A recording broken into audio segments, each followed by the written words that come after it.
So that trip to Ohio was great, but you know what's better than Ohio? A 1/48 scale B-17.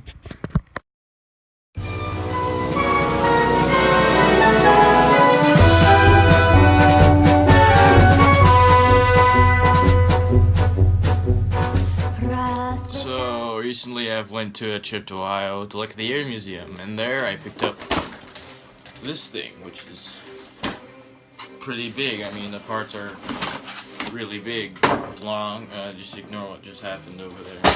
But yeah, we're gonna build that thing today. Also, that new gas mask came in, which I've been waiting for very long. But yeah, that's in. But it has GP5 filters that came with it. There's nothing wrong with the actual mask itself. Like, I have 2 filters I can put into it, but now I got new filters because I really just don't want to die. The problem with my airbrush is it only works in anything above 41 degrees Fahrenheit. It is 39. So now that my room is arranged, I can now paint closer to the window, which means my airbrush, I'm not entirely sure what it does, if it does anything less than 39, but it's expensive, so I'm not going to find out. Again, something that really did impress me about this model was the actual size of the model. It's pretty big for a 1/48 scale model. I can only wonder what this thing actually is in 1/35 scale. So at length, it's about 18 inches.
now that the plane is done, ready to be masked, I gotta now go out and get some Vallejo bare aluminum.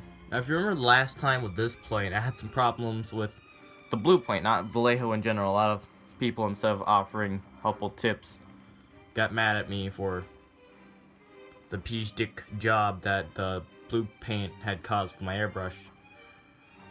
Basically, what happens, if you haven't heard the story already, I tried using some blue Vallejo paint, put it in the airbrush, and it came out fine at first. And a bunch of webby, sticky stuff got into the airbrush. It just started clogging up the airbrush. So I tried to use alcohol to thin it and just change color. It actually became white, like a very subtly blue white. And I had no idea what was wrong with that bottle of paint. The gray one worked fine, as you can see. It laid down pretty flat. I was able to get all the decals on and clear coated. The gray bottle worked fine, but I have no idea what was wrong with that blue bottle. One person said they had the same problem as me. I'm like, oh, thanks. Thanks for not yelling at me because my skill level is crap. Or something like that. But I'm gonna try it again. And hopefully it'll work, because I've seen a couple of videos of it. And it says it doesn't need to be thin, you just have to shake the bottle a lot. And hopefully it would work. Because if not, I don't know what I'm going to do for a bare aluminum finish. I might have to switch to olive, but I really want to get this bare aluminum finish ready. So now I gotta run out and get some paint. So I'm at the point so far where the B-17 is ready for paint.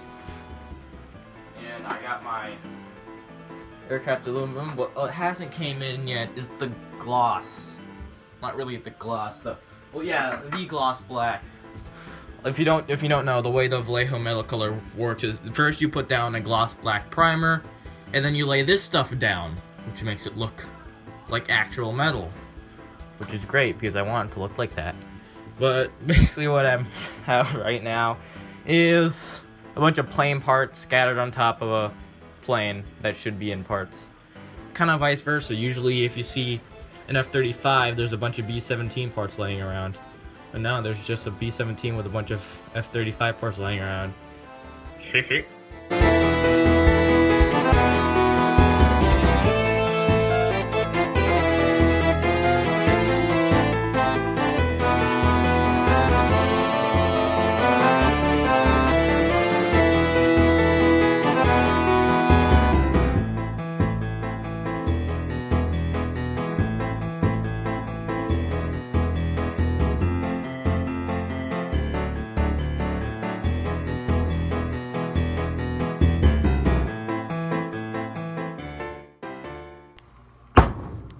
Get it.